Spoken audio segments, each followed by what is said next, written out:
उज्जैन में महाबल नाम का एक राजा रहता था। उसके हरिदास नाम का एक दूत था जिसके महादेवी नाम की बड़ी सुंदर कन्या थी।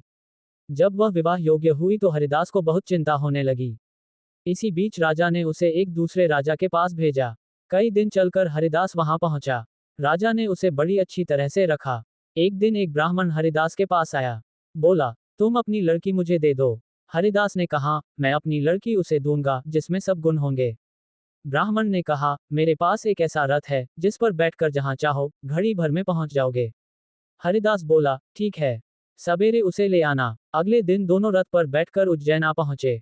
दैवयोग से उससे पहले हरिदास का लड़का अपनी बहन को किसी दूसरे को और हरिदास की स्त्री अपनी लड़की को किसी तीसरे को देने का वादा कर चुकी थी।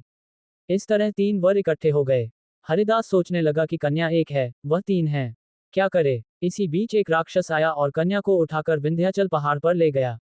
तीनों वरों में एक ज्ञानी था। हरिदास ने उससे पूछा तो उसने बता दिया कि एक राक्षस लड़की को उड़ा ले गया है और वह विंध्याचल पहाड़ पर है। दूसरे ने कहा, मेरे रथ पर बैठकर चलो, जरा सी देरी में वहां पहुंच जाएंगे। तीसरा बोला, मैं शब्दवेदी तीर चलाना जानता हूं, राक्षस को मार गिराऊंगा। वे सब रथ पर चढ़कर विंध्याचल पहुंचे और राक्षस को मारकर लड़की को बचा जाए। इतना कहकर बेताल बोला, हे राजन, बताओ वह लड़की उन तीनों में से किसको मिलनी चाहिए। राजा ने कहा, जिसने राक्षस को मारा उसको मिलनी चाहिए, क्योंकि असली वीरता तो उसी ने दिखाई। बाकी 2 ने तो मदद की। राजा का इतना कहना था कि बेताल फिर पेड़ पर जा लटका और राजा फिर उसे लेकर आया तो रास्ते में बेताल ने छठी कहानी सुनाई।